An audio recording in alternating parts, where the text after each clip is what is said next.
Hey everyone, it's me with ADHD and we made it! We're at 200 subs now. Thank you to everybody. I know it's like not really even a big number, but like it's big to me, so you know, every little counts, right? No, but seriously, like to see all of the community support that's building around my channel is just turning out to be really amazing. You know, I wanted to build a community that helps support people with ADHD, that they can come here and learn about it and talk about it, their experience, maybe learn something from my experience, and it's really been amazing the kind of things I've seen. Not even just ADHD, but mental health in general, and it's something that I really feel like it needs support, and I really appreciate you guys for joining and just becoming a part of that. So thank you so much to everybody. Now, one of the things that people ask me the most is they want to know a little bit more about me, which is really awesome, and I appreciate that. And while my actual vlog that I do on here is supposed to do that, I thought I'd give you guys a little bit more in this video, seeing as though it's 200 subs and all. So here goes. Here's a couple of things about me that you may not have known.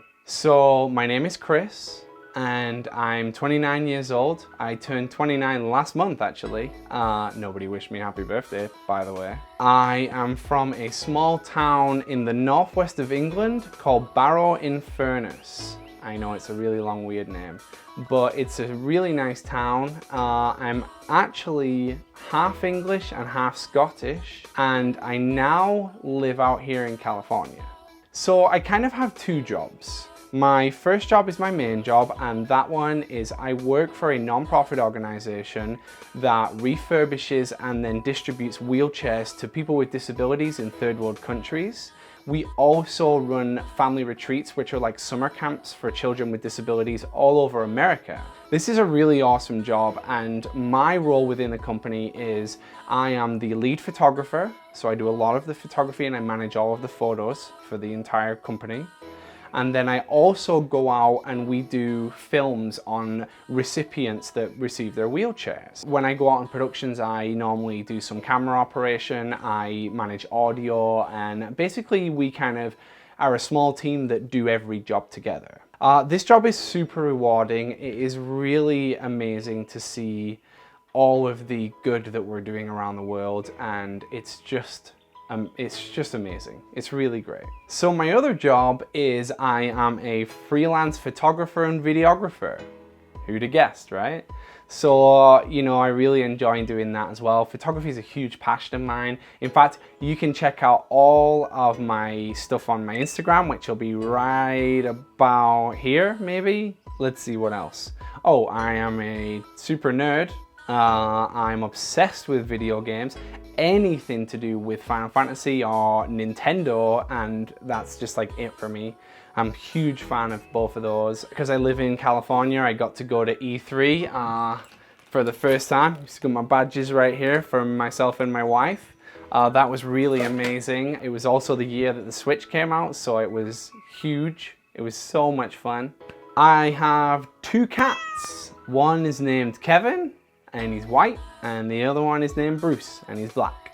This is actually my second YouTube channel. My first YouTube channel was all about video games. It was called Pearson Opinion, and it basically went on news about Final Fantasy games and Nintendo games and hype for the Nintendo Switch, and I loved that channel so much. But the problem was, it was a news channel and I worked two jobs already as well as being married. So it was really tough for me to keep up with the day-to-day, every single day, writing up the news and the articles and all that kind of stuff. And it just got too much and it was very overwhelming for me, especially as somebody with ADHD who cannot stick to deadlines.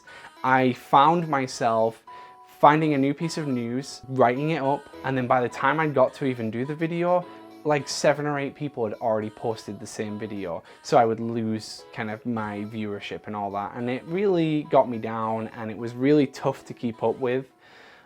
So Yeah, it really is a shame, because if you go check out that channel, which we'll put up in, sorry, this side, if you go check that out, you'll see that it actually has some of my best content on it. It really has some of my outgoing personality in there, and I tried to put a little bit of like my own comedy in there. That it's super cheeseball, but honestly, I loved it. And like, I can remember myself putting every single video together and just laughing, and my wife would be like, what are you even doing? And she'd come over and I would just be laughing at myself, just at these little skits that I would put together, and it was really amazing. But maybe one day I'll get back to that channel.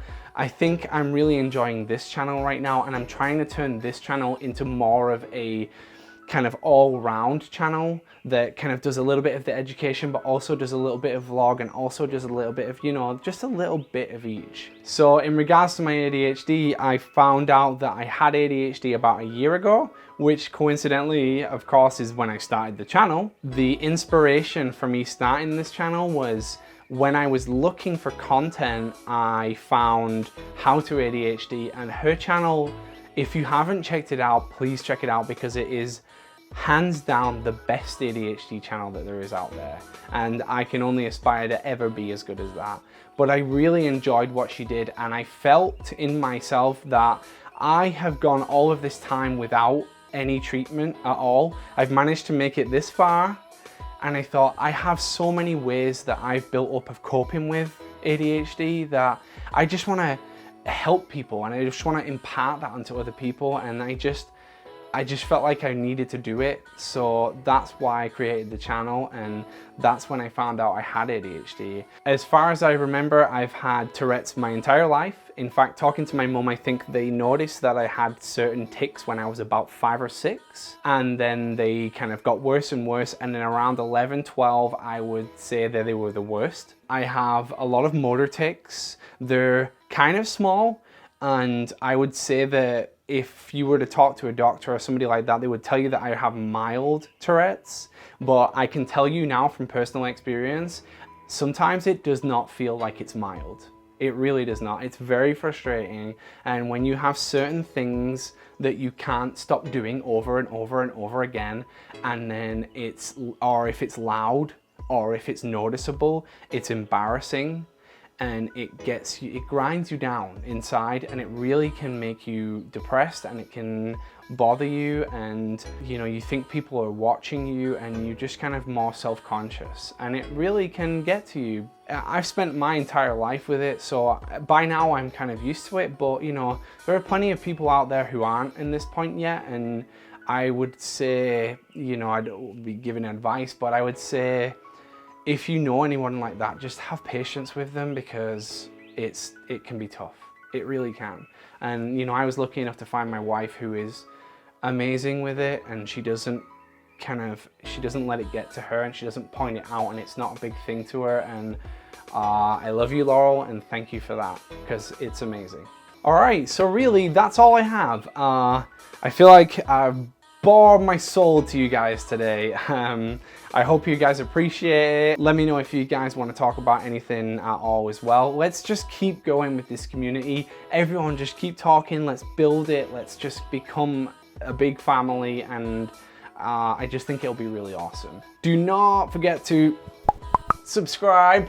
Stay up to date with all of my new content. Click that bell icon. Make sure that you're getting the notifications. And I'll see you guys in the next one.